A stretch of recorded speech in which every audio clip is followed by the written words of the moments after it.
가톨릭 평화방송을 사랑하시는 형제자매 여러분 안녕하십니까? 향신기도에 대해서 같이 공부하는 시간 오늘 7번째 강의 계속하도록 하겠습니다. 그동안 이 향신기도, 관상기도가 어떤 것인지 쭉 말씀을 드렸는데 짧은 이야기 하나로 이 기도가 무엇인지 아주 집약해서 들려드리도록 해보겠습니다. 아이들을 6명이나 기르는 어떤 아버지의 이야기입니다. 직접 아버지 말로 한번 들어보겠습니다. 어느 주일 오후 작은 방에서 혼자 묵주기도를 바치고 있었다. 그런데 마루에서 셋째 하진이와 넷째 하윤이가 티격태격 싸우는 소리가 들려왔다. 이번엔 또 뭐 때문에 싸우는 걸까? 저러다 말겠지 하며 계속 기도를 바쳤다. 그런데 두 아이의 소리가 점점 커지더니 마침내 누구 소리인지도 모르게 서로 고함을 지르기 시작했다. 거의 악이 받쳐 소리를 질러대는 것이 예사 문제가 아닌 듯 싶었다. 예전 같으면 싸우는 두 녀석을 불러다 놓고 또 혼을 냈을 텐데 묵주기도를 바치고 있는 내 마음속에서는 두 아이들에 대한 사랑이 흐르고 있었다. 방문을 열고 나가 조용히 큰아이를 불렀다. 하진아, 방으로 들어와. 녀석은 깜짝 놀라는 듯 했다.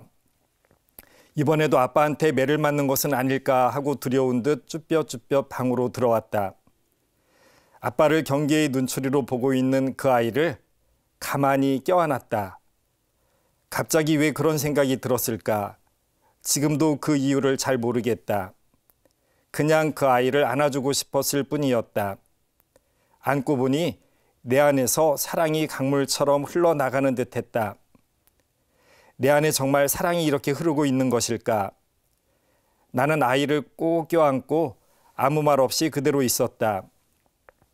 그리고 이어서 나는 무엇에 홀린 듯 동생 하윤이도 불러들였다. 이번에도 아무 말 없이 그 아이를 꼭 껴안았다. 아까와 똑같이 나에게서 사랑이 흘러나가는 듯했다. 그리고 한참 시간이 지나고 나서 아이를 밖으로 보내주었다. 그러고는 밖에서 들려오는 소리에 귀를 기울였다. 형, 우리 밖에 나가서 놀까? 그래. 둘은 어느새 다시 친구가 되어 언제 그랬냐는 듯 놀러 나갔다.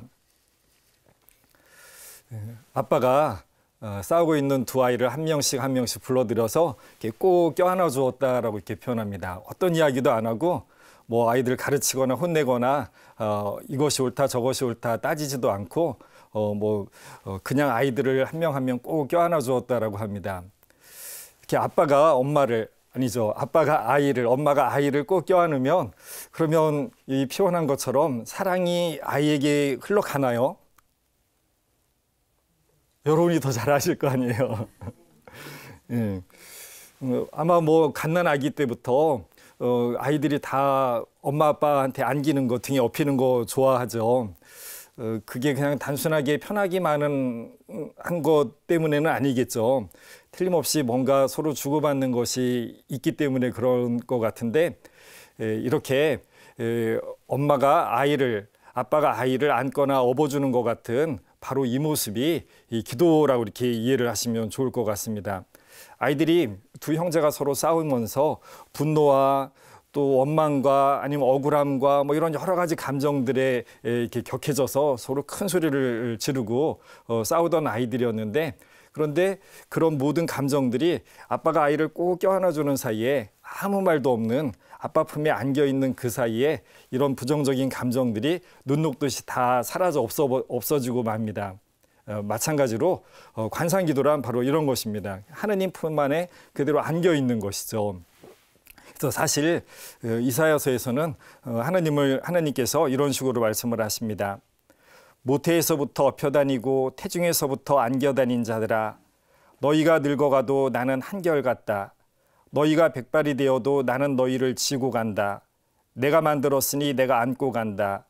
내가 지고 가고 내가 구해낸다. 하나님은 우리를 어머니 태중에서부터 백발이 성성할 때까지 안아주고 업어주는 분이다라고 이렇게 표현을 합니다. 그래서 살면서 다시 우리가 우리 편에서 하느님을 찾아가서 하느님 저 당신 품에 안기고 싶어요 라고 하느님 앞에 무릎을 꿇고 기도하는 것 바로 그 모습을 두 개를 하나로 이렇게 볼 수 있지 않을까 싶습니다. 그렇게 하느님 품 안에 안겨 있는 시간, 하느님 등에 안겨 있는 엎혀 있는 기도 시간, 이 시간 동안에 나도 모르게 내 안에 있던 여러 가지 것들, 부정적인 감정들, 사랑에서 반대되는 것들이 다 사라지고 하느님이 넣어주시는 사랑의 마음이 내 안에서 새롭게 생길 수 있다라고 하는 것이죠. 우리 아이들이 엄마 품이 안겨 있을 때 마찬가지로 울던 아이가 울음을 멈추고 기분이 좋아서 방실방실 웃게 되는 것처럼 마찬가지로 하느님에게서 우리에게 그렇게 보이지 않는 그 무엇인가 우리에게 건네주시는 것이다. 그것을 기다리는 것, 그런 것이 바로 관상기도이다라고 이렇게 표현을 할 수 있을 것 같습니다. 그래서 주님께서 지난 세월 모든 날에 그들을 업어주셨다라고 이렇게 표현하기도 하는데 바로 그렇게 우리가 언제든지 그분에게 다가가면 그분은 우리를 안아주시면서 우리의 모든 것들을 다독여 주시고 당신의 은총으로 우리를 풍성하게 해주실 것이다라고 하는 것이죠. 그래서 요한복음 제일 앞에 그분에게서 그분의 충만함에서 우리 모두 은총의 은총을 받았다라고 이렇게 표현을 하는데 바로 하느님의 은총을 전해받는 시간이 바로 기도 시간이다. 관상기도란 그렇게 하느님 등에 하느님 품에 안겨서 그분으로부터 우리에게 오는 그 은총을 기다리는 시간이다. 내가 빈 그릇이 되어서 그분 앞에 기다리는 시간이다라고 이렇게 표현을 했습니다. 이 관상기도가 이렇다라고 말씀을 드리고 향신기도는 거기에서 이것을 구체적으로 표현합니다.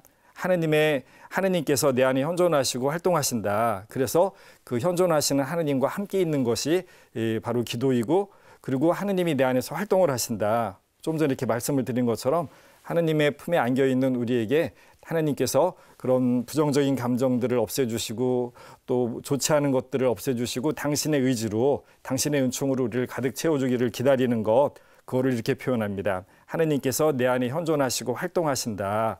그 현존하시고 활동하시는 하나님께 나를 내어 맡겨드리는 것, 이것이 바로 향심기도이다라고 이렇게 표현을 했습니다. 그런데 하나님의 현존과 활동에 나를 내어 맡겨서 하나님 품 안에 이렇게 안겨 있지만 그럴 때에도 계속 우리의 머리는 끊임없이 활동을 하게 되죠. 그럴 때 끊임없이 우리는 분심이 일어난다라고 하는 것을 경험을 하게 됩니다. 그럴 때에만 향신기도에서는 거룩한 단어 하나를 떠올리면서 하느님이나 주님, 평화 같은 이런 단어들을 떠올리면서 나는 다시 하느님의 현존과 활동으로 돌아갑니다라고 우리의 기도의 목적을 그 단어를 통해서 우리가 다시 되살리게 되죠. 그래서 분심에 빠져있던 나를 거룩한 단어를 통해서 다시 하느님 품 안에 안기게 하는 역할을 하는 것, 이것을 거룩한 단어라고 이렇게 한다라고 했습니다. 간단하게 다시 그림으로 이렇게 표현할 수가 있겠죠. 기도를 하려고 무릎을 꿇고 앉으면 끊임없이 분심이 떠오른다. 분심이 떠올라서 하느님과 함께 있는 것을 잊어버리고 다른 곳에 가서 다른 사람과 다른 일을 하게 된다. 그럴 때 다시 아차, 내가 지금 분심에 빠져 있구나라고 하는 것을 깨닫고 표지판 같은 거룩한 단어 하나를 머릿속에서 떠올려서 그것을 천천히 서너 번 외우게 되면 분심은 사라지고 이 거룩한 단어가 가리키는 곳, 즉 하느님의 현존과 활동으로 가거라라고 하는, 이것이 내 기도의 지향이다라고 하는 표현이 그 안에 담겨 있으면서 나를 분심에서 벗어나서 자연스럽게 하느님의 현존과 활동으로 맡기는 것, 이것이 우리에게 가능해진다. 이것이 바로 향심기도이다라고 하는 것을 그동안 쭉 말씀을 드렸습니다. 그리고 이 향심기도는 아주 방법이 아주 간단합니다. 지침 딱 4가지만을 이야기를 합니다. 첫 번째, 하느님께서 내 안에 현존하시고 활동하심에 동의하는 지향의 상징인 거룩한 단어를 하나 가지고 그거를 가지고 우리가 기도를 하자. 그래서 먼저 이 거룩한 단어 하나를 선택을 한다. 그리고 기도 시작을 할 때 편안히 눈을 앉아서 성호경을 굽고 기도를 시작을 하면 먼저 하느님께서 내 안에 현존하시고 활동하심에 동의하는 지향의 상징인 이 거룩한 단어를 의식 안으로 도입한다. 즉 천천히 한 5-6번 아주 천천히 그 단어를 외운다라고 하는 것이죠. 그렇게 거듭 숨을 들어 마시고 내쉬면서 여러 차례, 몇 차례만 그 단어를 외우면 내가 차분하게 하느님 현존 안에 머무를 수 있게 된다. 그렇게 고요하게 머물러 있으면 좋겠지만 또 시간이 얼마 지나지 않아서 또 분심에 빠져 있는 나를 발견하게 될 텐데, 그럴 때 다시 또 거룩한 단어를 천천히 또 서너 번 외운다. 그리고 다시 머물러 있다가 또 분심에 빠진 것을 알아차리면 또 거룩한 단어를 서너 번 외운다. 이렇게 해서 기도 시간을 가지고 마지막에 기도 끝날 때 2, 3분간 침묵하거나 주님의 기도 천천히 바치는 것. 이것이 향신기도 방법 다입니다. 아주 간단하게 기도를 하실 수가 있습니다. 그런데 특별히 세 번째에 관해서 다시 한번 말씀을 드리고 싶습니다. 생각을 알아차리게 되면 내가 분심에 빠진 것을 알아차리게 되었다라고 하는 것이죠. 내가 지금 다른 생각을 하고 있구나 라고 하는 것을 알아차리게 되면 그때 아주 부드럽게 거룩한 단어로 돌아간다. 거룩한 단어를 아주 부드럽게 외운다라고 했는데 이 생각이 무엇인가라고 하는 겁니다. 모든 것이 다 생각입니다. 이렇게 표현합니다. 생각이란 신체적 느낌, 감각적 인식, 기억, 계획, 성찰, 개념, 비평, 느낌, 영적 체험 등을 포함한 모든 지각 내용을 다 포함하는 것이다.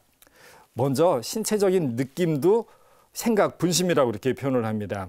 우리가 기도를 하다 보면 제일 먼저 내가 다리가 불편하다.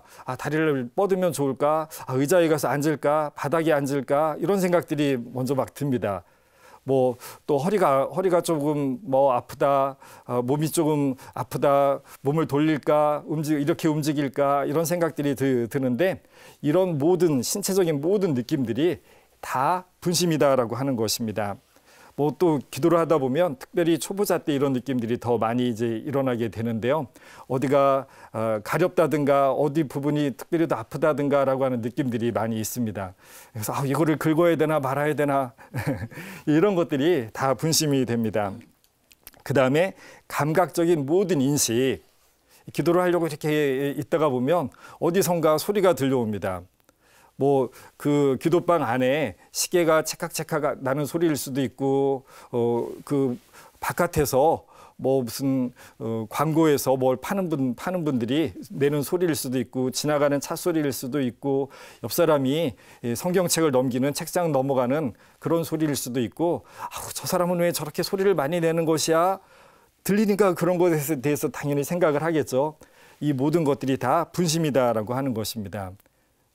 그럴 때에도 마찬가지로 거룩한 단어를 외우면서 내가 지금 이런 생각으로 분심에 빠져 있구나라고 하는 것을 알아차리고 거룩한 단어를 외우면 된다라고 하는 것입니다. 그래서 감각적인 모든 인식, 귀로 느껴지는 것, 또 어떤 냄새, 또 뭔가 바람결이 나를 살짝 스치고 지나가는 어떤 느낌들, 이런 모든 것들이 다 내가 그것에 대해서 생각을 하게 되면 다 분심이 되는 것이다 라고 하는 겁니다. 기억은 과거에 대한 생각이겠죠.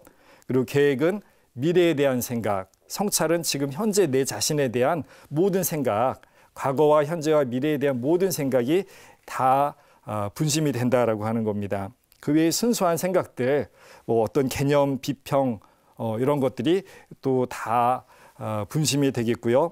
그리고 느낌과 영적 체험도 분심이라고 표현을 합니다. 영적 체험이라 그러면 뭔가 좋은 느낌, 오늘 너무나 평화로웠다.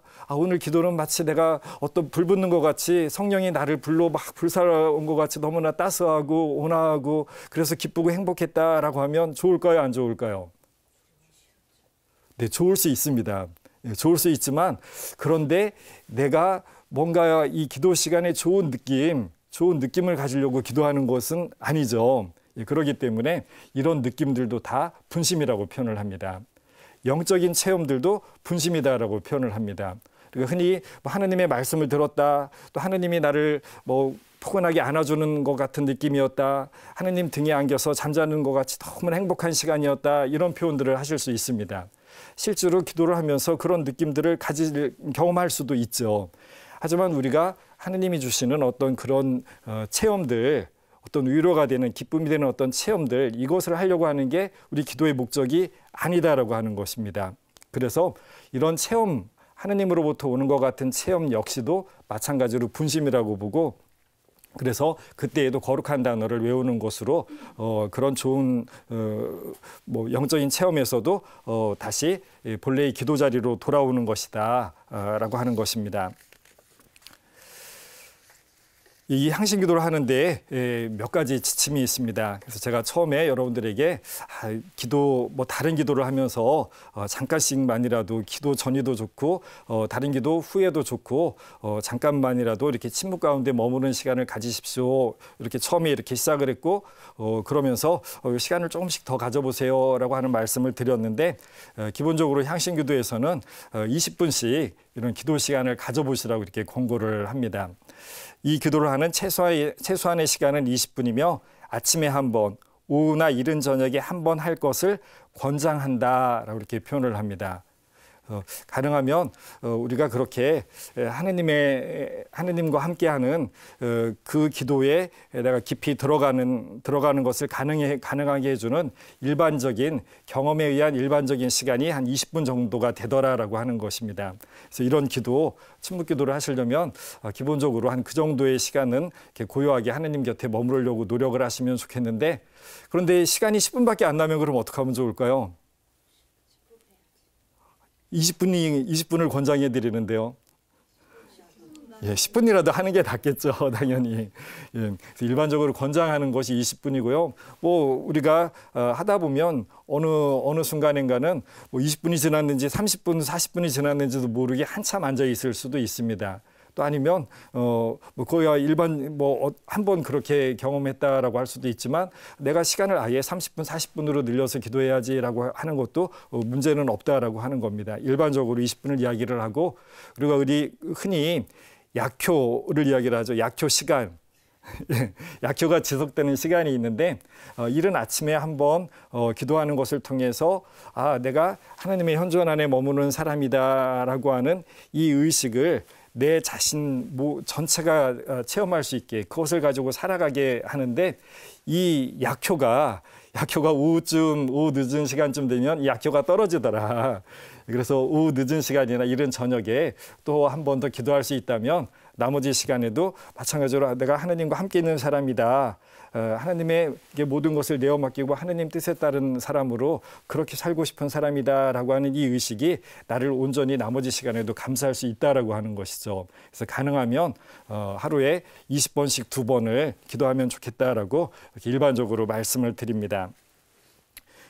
그리고 두 번째로, 기도가 끝나는 시간을 알려면 너무 요란한 소리가 나지 않는 시계나 타이머를 사용하는 것이 좋다라고 했는데요. 이제 요즘은 대부분 저희 스마트폰 다 사용을 하면서 거기에 그 알람 기능들이 다 있습니다. 거기 뭐 음악도 선택을 할 수 있고 그러는데, 제 경험으로는 그냥 진동으로 이렇게 울리게 하시면 주변 분한테 전혀 피해 주지 않고 어디에서 기도하시든 여러분들이 주변 분한테 피해 주지 않고 여러분 기도 시간을 이렇게 조절하실 수 있는 것 같습니다. 그렇게 하시면 되겠고요. 세 번째로, 기도하는 동안 있을 수 있는 신체적 증상들. 기도하다 보면 여러 가지 이런 어떤 내 몸의 반응들이 있습니다. 첫 번째로, 신체 어느 부분에서 약간의 통증, 가려움, 뒤틀림을 느끼거나 안절부절하지 못하는 느낌을 갖게 될 수도 있다. 대부분 이런 느낌들은 초보자 때 우리가 늘 일상적으로는 늘 번잡하게 살죠. 무엇인가에 신경 쓰고 늘 뭔가 꼼지락거리면서 이런 일 저런 일을 하다가 고요하게 아무것도 안 하고 가만히 머무는 시간을 가지려고 하다가 보면 내 몸이 이 고요함을 감당하지를 못합니다. 그래서 어떻게 해서든지 나를 움직이게 하려고 내 신체가 먼저 반응을 합니다. 그래서 어디가 아프다, 여기가 뒤틀린다, 제발 몸 좀 움직여봐라고 하는, 나를 움직이고 싶어하는 내 몸의 작용들이 이런 신체적인 어떤 느낌들로 이렇게 드러날 수 있다라고 하는 것입니다. 또 아니면 정서적인 매듭들이 풀어지는 데서 오는 것이다라고 이렇게 표현을 합니다. 기도를 하다 보면 아까 표현한 대로 하느님에게서 오는 은총으로 내 안에 어떤 뭐 기쁨이나 슬픔이나 괴로움이나 이런 것들이 해소되고, 또 아니면 어떤 좋은 것들이 내 안에 생기는 가운데에서 그것이 내 몸에서 반응을 할 수가 있겠죠. 그럴 때 이런 신체적인 느낌들이 있을 수 있다라고 하는 것입니다. 또 두 번째로, 온몸이 무겁거나 가벼워지는 것을 느낄 수도 있는데, 뭐 그래서 하늘을 나는 것 같이 아주 행복했어요. 아니면 땅에 까부러지는 것 같이 아주 무겁고 힘들었습니다. 뭐 이런 느낌을 표현하는 분들도 계신데 이런 것들 역시 마찬가지입니다. 영적 주의성의 수준이 깊어지는 데서 온다라고 이렇게 표현을 했는데 하나님이 내 안에서 작용하는 그 어떤 것인가가 다시 나 자신에게 이 육체를 가지고 있는 나 자신에게 전해지는 것을 내가 알아차릴 수도 있다라고 하는 것이죠. 그럴 때 이것을 영적 주의성이 깊어지는 데에서 오는 알아차림, 느낌으로 이렇게 이해할 수도 있습니다. 하지만 어떠한 경우든 그것에 주의를 기울이지 말고 아주 부드럽게 거룩한 단어로 돌아간다. 뭐 그것이 정서적인 매듭이 풀리는 것이든 내가 영적으로 좀 더 잘 알아차려서 내 안에서 뭔가가 일어난다라고 하는 것을 느끼는 것이든 또 아니면 내가 초보자여서 나를 움직이고 싶어하는 그런 내 몸의 그 자연 반응이라고 하더라도 이 모든 것들은 다 분심이다라고 하는 것입니다. 다 신경을 쓸 이유가 전혀 없다. 이것이 무엇이 이런 느낌은 이런 아픔은 어떤 거지라고 신경을 쓴다면 그게 분심일 뿐만 아니라 그런 신경 쓸 이유도 없다라고 하는 것입니다. 그다음에 네 번째로 향신기도의 중요한 결실은 기도 중이 아니라 일상생활에서 체험하게 된다. 그런데 이런 기도를 하게 될 때 많은 분들이 많이들 오해를 하시게 됩니다. 이런 관상기도, 이런 향신기도를 하게 되면 기도 중에 뭔가 좋은 체험을 하게 될 것이다 라고 하는 기대들을 대부분 이렇게 가지고 계셔요. 관상이라고 하는 말 자체에서 먼저 하느님을 뵙는다라고 하는 생각이 먼저 들죠. 그것처럼 그래서 이 기도를 하면 하느님을 내가 좀 더 명확하게 뵙거나 하느님의 음성을 명확하게 듣거나 또 하느님에게서 오는 어떤 은총을 내가 체험하게 되지 않을까. 이 기도 시간이 나를 그래서 풍요롭게 해주고 나를 아주 평화롭게 해주고 뭐 이런 식의 어떤 기대들을 흔히 가진다라고 하는 것이죠.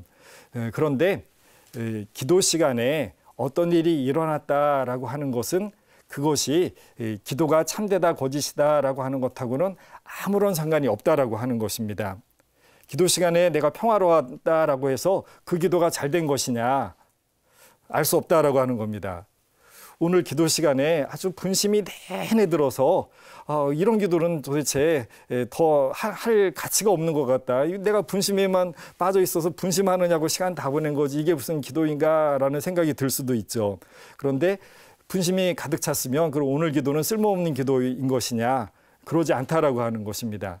즉 기도 시간에 다른 어떤 느낌, 그 무엇인가를 체험하려고 하는 것이 이런 기도, 이런 관상 기도의 목적이 전혀 아니다라고 하는 것이죠. 제가 제일 첫 시간에 여러분들한테 뭐라고 말씀을 드렸냐면 기도는 나의 변화를 위한 것이다라고 표현을 했습니다. 그러니까 내가 무언가를 느끼는 것이 아니라 내가 하느님을 닮은 모습으로 바뀐다. 근데 그것은 기도 시간에 나의 어떤 느낌이나 나의 외적인 그 무엇으로서가 아니라 내 삶으로 변화된 것, 그것이 내가 진정으로 바뀐 것이다라고 할 수가 있겠죠. 그래서 기도 시간에 체험한 것은 기도가 잘됐다 잘못됐다와는 아무런 상관이 없다. 그래서 내가 오늘은 기도가 전혀 잘된 것 같지 않아라고 해도 사실은 내가 내 안에서 나도 모르게 하느님에 의해서 내가 변화된 것이 그 이후에 체험이 실제로 이루어질 수도 있는 것이고 나는 아주 좋은 시간을 가졌다라고 하더라도 내 삶에 아무런 변화가 없다면 아무 쓸모없는 것이 될 수도 있다라고 하는 것이죠. 그래서 저는 간단하게 이렇게 표현을 합니다. 기도는 하면 잘한 기도고 안 하면 못한 기도이다. 이 두 가지로만 기도를 구분할 뿐이다. 기도에 어떤 체험이 있어서 그 시간에 무엇인가를 느껴서 그래서 이 기도가 좋은 것이거나 나쁜 것인 거가 아니라 기도를 했으면 잘한 기도이고 그런데 내가 해야지라고 했는데 중간에 박차고 일어났으면 그럼 그만큼 못한 기도가 되는 것뿐이지 그 이상의 다른 구분은 없다라고 하는 것입니다. 그래서 우리의 기도는 이제 우리 삶에서 체험이 되는 것이다. 이 기도가 정말 잘된 것인지 잘못된 것인지 삶에서 체험이 되는 것이다. 이 이야기는 이제 마지막에 여러분들에게 계속적으로 이렇게 말씀을 드리도록 하겠습니다. 그리고 다섯 번째, 향신기도는 우리로 하여금 하나님의 첫 번째 언어인 침묵에 익숙하게 만들어준다. 하나님은 우리 인간과 같은 존재가 아닙니다. 그래서 우리의 목소리, 우리의 모습, 우리의 육체성을 가지고 계신 분이 아니기 때문에 그런 육체가 가지고 있는 감각으로 하느님을 우리가 체험할 수 있는 분이 아니다라고 하는 것을 우리가 먼저 늘 생각을 해야 된다라고 하는 것이죠. 그래서 그 육체적인 그 감각으로 하느님을 느끼면서 그렇게 만족하고 싶은 것, 이것은 우리 인간적인 욕심이다. 우리 나약함에서 오는 욕심일 뿐이다라고 하는 것이죠. 이것으로 나의 이런 육체적인 감각으로 하나님이 포섭이 될 수 있는 분이 아니기 때문에 내가 이것을 통해서 하나님을 느끼고 싶다라고 하는 그 욕심을 끊임없이 쓸모없는 바람이다라고 하면서 놓아버리려고 하는 그런 태도가 필요하겠죠. 그래서 하나님은 언제든지 침묵입니다. 우리에게 명확하게 어떤 소리를 알려주거나 명확하게 이쪽 저쪽 길을 손가락 가르쳐 주듯이 그렇게 알려주는 분이 아니시다라고 하는 것이죠. 하지만 그렇다라고 해서 하느님이 우리에게 알려주는 것이 없고 우리를 잡아다니는 것이 없냐면 또 그러지도 않죠. 삶에서 또 그 무엇인가 아주 에ze키엘서에 나와 있는 것처럼 그 미풍 가운데에서 하느님이 나를 이끄는 소리를 우리가 깨달을 수도 있는 것이겠죠. 그래서 우리 일상 생활 중에 하느님이 언제나 침묵 가운데에서 우리에게 당신의 뜻을 일러주시고 우리에게 걸어가야 될 길을 알려주시기 때문에 기도 중에 침묵하는 하느님, 그 침묵 자체인 하느님과 함께 있으려고 하는 것을 통해서 우리 삶에서 침묵 가운데에서 당신의 길을 우리에게 알려주시는 하느님에게 우리가 익숙해질 수 있다라고 하는 것입니다. 그리고 더 발전하기 위한 몇 가지 지침들이 있습니다. 첫 번째로 향신기도 중에 여러 가지 생각들이 떠오를 수 있다. 생각에도 여러 가지 종류가 많이 있죠. 그 생각들을 이렇게 정리를 해보았습니다. 상상이나 기억과 같은 일상적인 분심들이 기도 중에 떠오를 수도 있을 거고, 또 관심과 주의를 끌거나 산만하게 하는 생각이나 느낌들도 있을 수 있습니다. 관심과 주의를 끄는 뭔가 좋은 생각들도 있을 수 있고, 그냥 이 생각 저 생각 그냥 아무런 의미도 없는 그런 생각들이 떠오를 수도 있습니다. 또 마찬가지로 어떤 아주 중요한 어떤 통찰, 뭔가 깨달음, 인생이 이런 거고, 이런 구절이 이런 거고, 이런 것에 대한 깨달음이 있을 수도 있습니다. 또 심리적인 우리 안에서 일어나는 심리적인 어떤 묘안들이 떠오를 수도 있을 거고, 또 아니면 자아 성찰할 수 있는, 자아 성찰이라고 할 수 있는 여러 가지 생각들. 나는 지금 어떤 모습인가? 내가 지금 기도를 제대로 하고 있는 건가? 내가 지금 기도 중에 떠오르는 이것은 과연 올바른 것인가? 정당한 것인가? 이런 여러 가지 생각들도 자아 성찰이라고 하는 것으로 표현할 수가 있겠죠. 또 아니면 무의식을 덜어내는 과정에서 떠오르는 생각이나 느낌들도 있을 수 있습니다.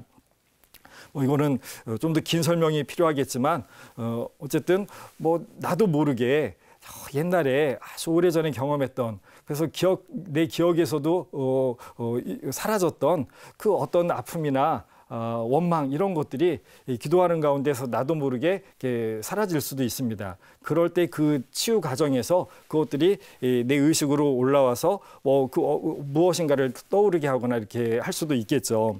그런데 이런 모든 종류의 생각들, 그것이 좋은 생각이든 좋지 않은 생각이든 나의 감정적으로 좋든 싫든 슬프든 어떤 것이든 이 모든 생각들은 다 나를 사로잡으면 바로 분심이 된다라고 하는 것입니다. 그래서 어떤 생각이든지 그것은 이건 나의 어떤 심리 치료에 도움이 되는 거야, 나의 무의식 치료에 도움이 되는 거야, 이런 식으로 거기에 매달릴 이유가 하나도 없다. 다 그냥 잡생각, 분심으로 생각을 해서 거룩한 단어를 통해서 하느님의 현존의 자리로, 기도의 자리로 돌아가면 된다라고 하는 것입니다. 그리고 두 번째로 향신기도 중에 체험을 분석하거나 기대를 걸거나 다음과 같은 특별한 목적을 갖지 않도록 한다. 먼저 체험을 분석하지 않는다라고 했습니다. 그래서 좀 전에 말씀드린 거 바로 이제 그런 이야기죠. 내 안에서 지금 이런 느낌이 있는데 이것은 나의 치유에 도움이 되는가 보다.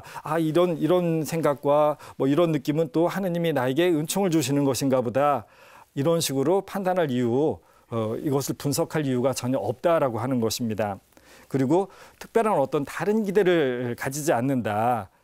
기대를 가진다라고 하는 것은 다시 내가 주인이 되려고 하는 것이다라고 하는 거겠죠. 내가 기대하는 대로 하느님이 나에게 해주세요라고 하는 것이기 때문에 이거는 주종 관계가 다시 거꾸로 되는 것이다. 그래서 어떤 기대도 하지 않는다. 그냥 그분에게 모든 것을 맡겨드린 것이다. 그래서 여기에서 다음과 같은 특별한 목적을 갖지 않도록 주의해야 된다라고 하면서 몇 가지를 이야기를 합니다. 먼저 거룩한 단어를 계속 반복하는 게 차라리 낫지 않을까라고 하는 생각을 향신기도하면서 많은 분들이 가지게 됩니다. 왜냐하면 자꾸 분심이 떠오르니까요. 분심이 계속 떠오르니까 아예 처음부터 끝까지 계속 거룩한 단어를 반복을 해야지라고 이렇게 흔히 생각을 하실 수도 있습니다. 근데 내가 거룩한 단어를 반복하려고 있는 것이 아니다. 하느님의 현존에 함께 머무르고 하느님에게 내어 맡기려고 하는 것이지 이건 최소한으로만 거룩한 단어를 사용하는 것뿐이다 라고 하는 것. 그래서 기도 시간에 처음부터 끝까지 계속 단어를 반복하려고 하는 것은 그것은 아니다라고 하는 것입니다.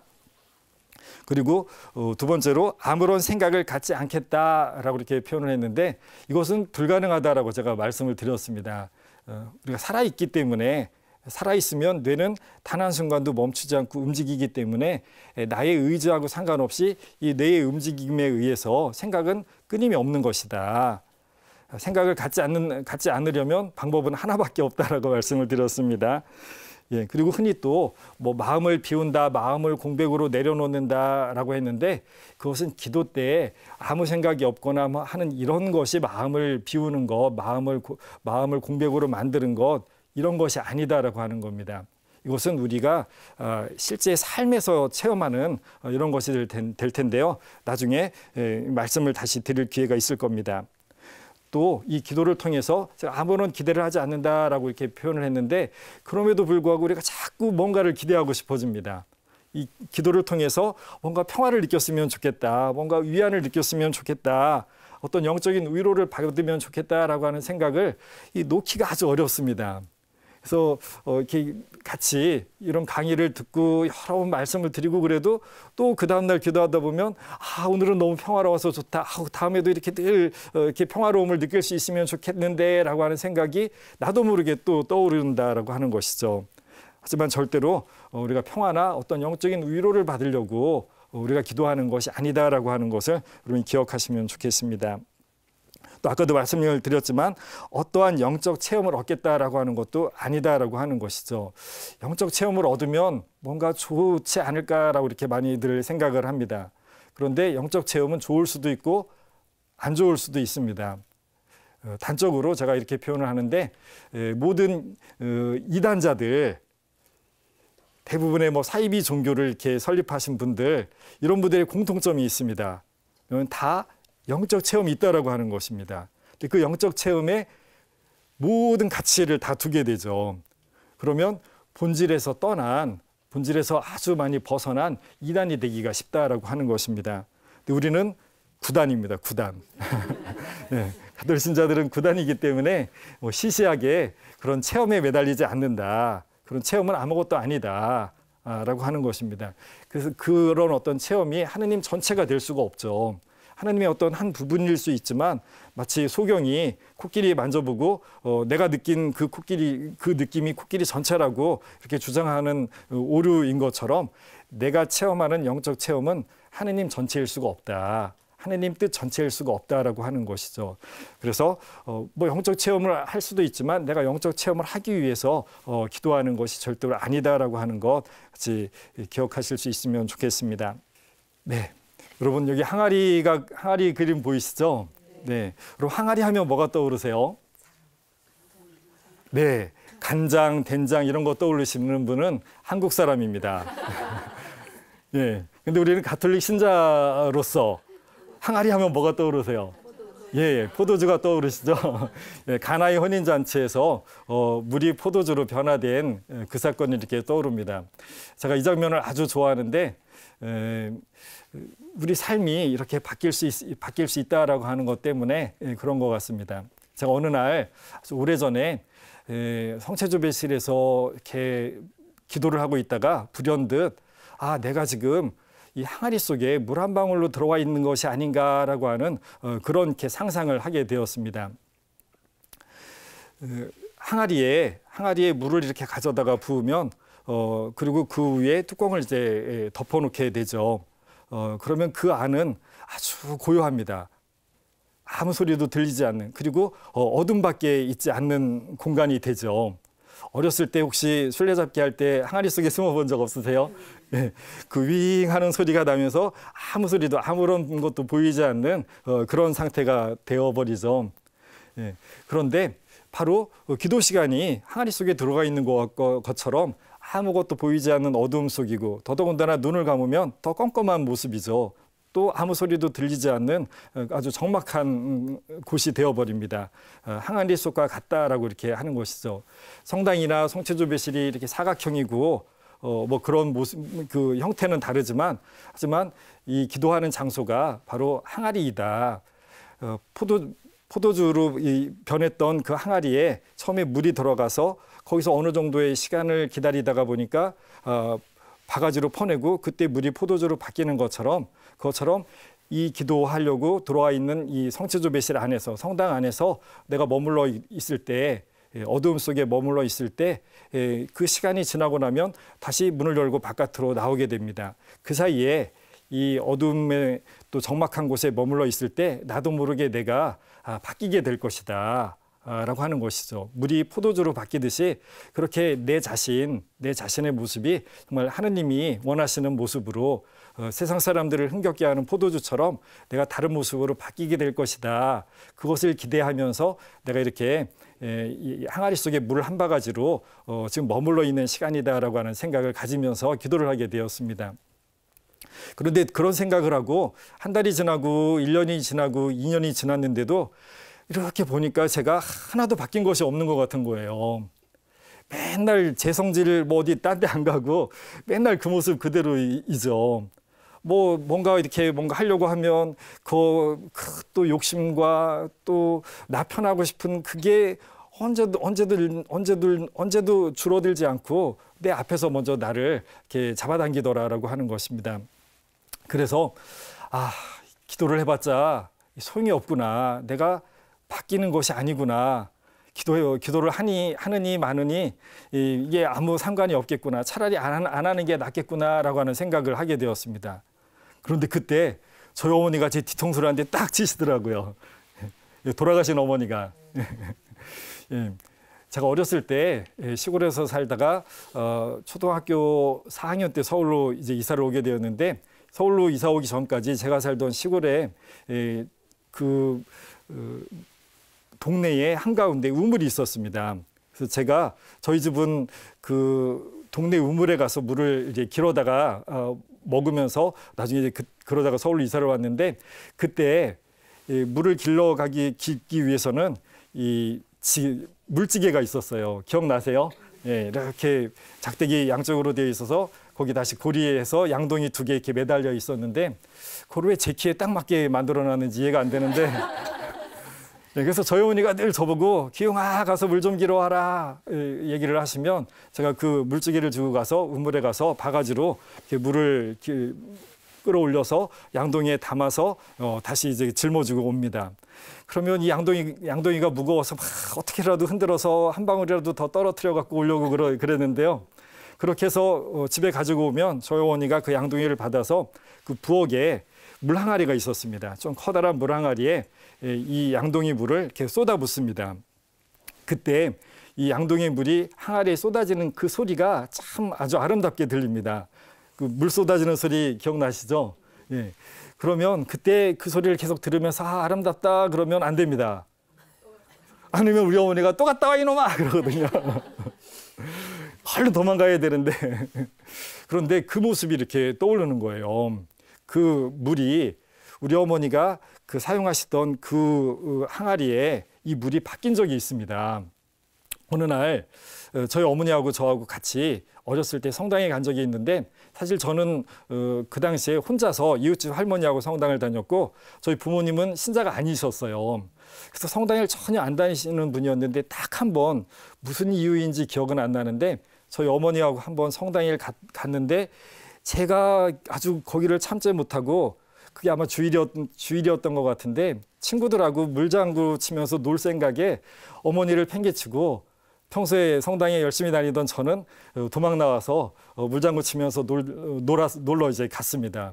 그러다가 발을 잘못 디뎌갖고 그 개울물이 붉은 포도주로 바뀌는 제가 그 유리병을 밟아갖고 피가 철철 나서 아주 쩔룩거리면서 이제 집에로 오게 되었습니다.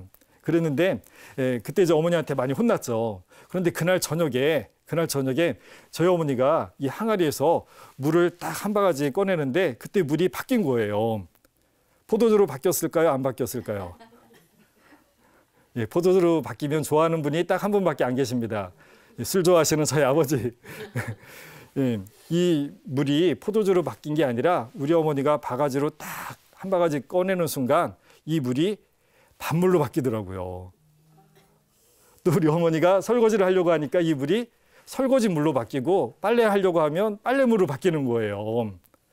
즉 이 항아리 물의 주인인 우리 어머니 마음대로 이 물이 변화되어서 쓰이더라라고 하는 것입니다. 즉 제가 기도를 하면 물이 포도주로 바뀌듯이 제 인간성 자체가, 제 성격 자체가, 제 삶 자체가 전혀 다른 모습으로 물에서 포도주로 바뀌듯이 그렇게 변화될 줄 알았는데 사실은 기도를 한다고 해서 제 인간성이 바뀌는 것이 아니다라고 하는 것이죠. 타고난 성품은 그대로인 것이죠. 이 좋은 성품이 어딜 가겠습니까? 그래서 우리 원판 불변의 법칙이라고 하는 이야기들 하시죠. 내 타고난 성격은 그대로인데 그때마다 그분이, 나의 주인이, 우리 어머니, 이 항아리 물의 주인인 어머니가 원하는 대로 그 물이 쓰인다면 그 물은 포도주로 변화된 것보다 더 유용한 것이죠. 그것처럼 하느님이 원하시는 때에 원하시는 그 역할 하나, 그때 그거 한 가지 할 수 있다면 그때 내가 바로 변화된 것이다라고 하는 것이죠. 그래서 내 자신이 전혀 다른 모습으로 바뀌는 것이 아니라 그 자그마한 모습 하나로 그 하느님이 원하는 모습으로 바뀌면 그 역할 하나를 할 수 있으면 그것으로 나는 이미 하느님이 원하는 포도주로 바뀐 것이다라고 하는 것이죠. 그래서 기도할 때 좀 너그럽게 기다릴 필요가 있습니다. 왜 내가 이렇게 기도를 해도 변하지 않을까? 내가 왜 기도를 해도 기도의 효과가 아무것도 없는 것일까? 그럴 이유가 없다라고 하는 것이죠. 나도 모르는 사이에 어느 순간인가 달라지더라라고 하는 것이죠. 그건 내 삶 자체가, 내 모습 자체가 변화되는 것이 아니라 그때그때 나의 생활 속에서 자그마한 역할 하나가 바로 변화된 나, 그것을 증명해 준다라고 하는 것입니다. 까를로 까레토라고 혹시 기억하실지 모르겠습니다. 그분이 쓴 책 중에 사막에서의 편지라고 하는 책이 있는데 본래 옛날 예수님이 돌아가신 이후에 많은 사람들이 이제 신앙의 자유를 가지게 되면서 하느님과 좀 더 깊은 신앙생활을 하고 싶어하는 사람들이 사막에 찾아가서 기도하기 시작을 했다라고 합니다. 이것이 이제 수도 생활의 시작이 되는데요. 그 옛날에 많은 사람들이 이 하느님과 함께 있는 체험을 하기 위해서 하느님의 사람으로 바뀌고 싶어서 사막을 이렇게 찾아갔던 것, 이것을 기억을 하면서 마찬가지로 우리도 우리의 변화를 위해서 우리도 나름대로 그 옛날 사람들처럼 사막을 찾아갈 수 있어야 된다. 그래서 저도 그 이집트 사막에 한번 가볼까라고 생각을 했는데 오히려 요즘에 젊은이들이 그 사막에 많이 찾아간다고 합니다. 그래서 자리가 없대요. 근데 까를로 까레토 이분이 뭐라고 표현하냐면 우리가 실제로 일상생활에서 번잡하게 살아가는 우리들이 내 가족들을 버리고 내 직장을 버리고 그런 사막을 찾아가서 뭐 몇 달, 몇 년을 기도하는 것은 어렵다. 그렇다면 일상의 사막을 만들도록 하자. 그건 바로 침묵 가운데 기도하는 시간이다. 하루에 아침에 1시간, 아니죠. 1시간이면 너무 힘들죠. 그래서 20분이라고 표현했습니다. 20분도 힘들면 다만 10분이라도 그렇게 기도하는 시간을 가지자. 이것이 바로 우리에게 사막과 같은 것이다. 또 우리 수도자들, 신부님들은 의무적으로 1년에 한 번 8일, 9일, 10일 피성을 하도록 되어 있습니다. 의무적으로 피성을 해야 되는 것처럼 신자들도 마찬가지로 가능하다면 한 달에 한 번 1년에 2박 3일이라도 며칠간 온전히 하느님을 찾아서 하느님에게 나를 내어 맡기는 이런 피성의 시간들도 가질 수 있으면 좋겠다. 이것이 바로 우리가 현 시대를 살아가는 이들이 하느님과 만남의 그 사막을 찾아가는 일이 될 것이다 라고 이렇게 표현을 합니다. 이것을 앤소니 드멜로 신부님은 창조적인 게으름이라고 이렇게 표현을 합니다. 겉으로 보기에는 아무것도 안 하고 가만히 있는 것 같지만 이것이 나를 변화시켜주는 창조의 시간이다라고 하는 것이죠. 즉 이 시간은 이렇게 게으름의 시간, 아무것도 안 하고 머물러 있는 이 고독의 시간, 이런 시간들은 하느님으로부터 은총의 은총을 받는 시간이다. 그분의 충만함에서 우리 모두 은총의 은총을 받았다라고 하는 바로 그 시간이 되는 것이다라고 하는 것입니다. 다시 한번 여러분들 모두 나름대로 짧게라도 5분, 10분, 20분 기도하는 이런 침묵 가운데 하나님에게 나를 온전히 내어 맡기는 그런 기도 시간을 가지시기를 다시 한번 부탁을 드리겠습니다. 여러분 오늘도 경청해 주셔서 감사합니다.